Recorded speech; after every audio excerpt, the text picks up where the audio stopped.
Hello friends, नमस्कार. नूतन रेसिपीजमध्ये तुमच्या सर्वांचं खूप खूप मनापासून स्वागत आहे. तर फ्रेंड्स, आज आपण छान अशा आंब्याचं झटपट रायतं बघणार आहोत. खायला खूपच भारी लागतं, खूप छान लागतं. चपातीबरोबर, भाकरीबरोबर किंवा तुम्ही भाताबरोबर पण खाऊ शकता आणि तांदळाच्या भाकरीबरोबर तर खूपच छान लागतं. तुम्ही नक्की हे ट्राय करा आणि झटपट होणारं आहे. तर त्याच्यासाठी मी हे आंबे घेतले आहेत आणि हे रायवळ आंब्यापासून बनवतात. पण मला काही मार्केटमध्ये रायवळ आंबे मिळाले नाही, म्हणून मी जे छोटे आंबे असतात ना, जे आपण चोखून खातो ते मी आंबे घेतले आहेत. 4 आंबे घेतले आहेत. त्याचा रस पण असं काढून घेतलेला आहे.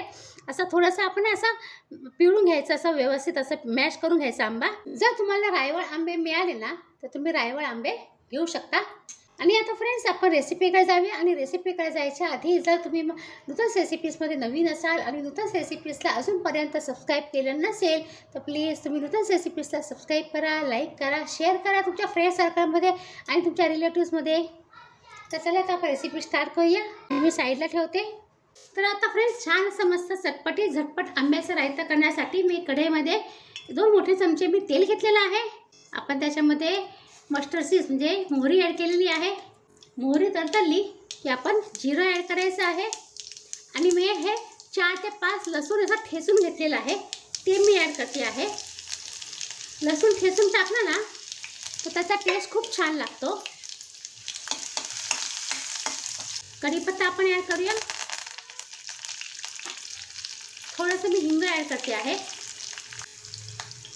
आणि कलरसाठी ना आपण हे काश्मीरी मिरची पावडर ॲड करूया आणि लगेच आपण हे आंबे ह्याच्यामध्ये ॲड करायचे आहे. सुगंध एवढा छान यायला लागला आहे ना. तुम्हाला जेवढी ग्रेव्ही हवी असेल ना तेवढं पाणी ह्याच्यामध्ये ॲड करायचं आहे. आता आपण ह्याच्यामध्ये चवीप्रमाणे मीठ ॲड केलेलं आहे.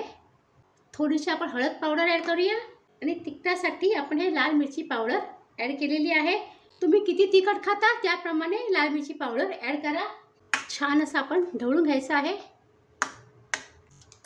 तुम्हाला जर आणखी ग्रेव्ही हवी असेल ना तर आणखी अर्धा कप तुम्ही ह्याच्यामध्ये पाणी ॲड करू शकता. नाहीतर काय करा, आणखी आंब्याचा रस थोडासा ह्याच्यामध्ये मिक्स करा. झाकण ठेवूया आणि 2 ते 3 मिनिटं छान असं आपण उकळी काढून घ्यायची आहे. 2 मिनिटं झाली आहे. झाकण उघडून आपण बघूया. छान मस्त उकळी आली आहे आंब्याच्या रायत्याला. आता आपण काय करायचं, ह्याच्यामध्ये थोडंसं गूळ ॲड करायचं आहे. म्हणजे काय होणार, हे आंब्याचं रायतं छान असं आंबट गोड तिखट अशी चव लागणार आणि खायला पण खूपच छान लागतं. पण गुळाचं प्रमाण तुमचे आंबे किती गोड आहे त्यावर अवलंबून आहे. जर आंबे गोड असतील ना जास्त तर थोडंसं कमी गूळ ॲड करा आणि जर हलके आंबट असतील आंबे थोडं आणखी तुम्ही जास्त गूळ ॲड करू शकता. आपण आता हे थोडंसं फ्रेश कोकोनट म्हणजे किसलेलं खोबरं मी ॲड करते आहे. आता फक्त 1 मिनिट आपल्याला झाकण ठेवून उकळी काढायची आहे. 1 मिनिट झाली आहे. आता आपण उघडून बघूया झाकण. हे बघा, छान असं मस्त असं आंब्याचं रायतं तयार झालेलं आहे. आंबट गोड तिखट असा मस्त आंब्याचं रायतं. आता आपण गॅस बंद करूया.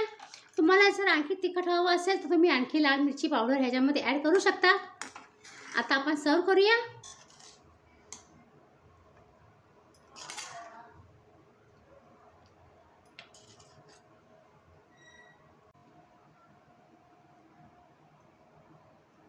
तर हे बघा फ्रेंड्स, मस्त गरमागरम चमचमीत आणि आंबट गोड तिखट असा आंब्याचं रायतं तयार झालेलं आहे. तुम्ही नक्की ट्राय करा, नक्की करून बघा, तुम्हाला खूपच आवडेल. आणि हे भाताबरोबर पण खाऊ शकता, चपातीबरोबर किंवा भाकरीबरोबर. तांदळाच्या भाकरीबरोबर तर खूपच छान लागतं. तुम्ही कोणतीही भाकरी करू शकता, बाजरीची ज्वारीची वगैरे कोणतीही भाकरी चपातीबरोबर खूप छान लागतं, खूप भारी लागतं. आणि असं नुसतं खायला पण खूप छान लागतं. आणि ही रेसिपी आवडल्यास कमेंट नक्की करा का तुम्हाला ही रेसिपी कशी वाटली. आणि तुमचे काही छान छान सजेशन असतील ना ते पण नक्की कमेंट करा.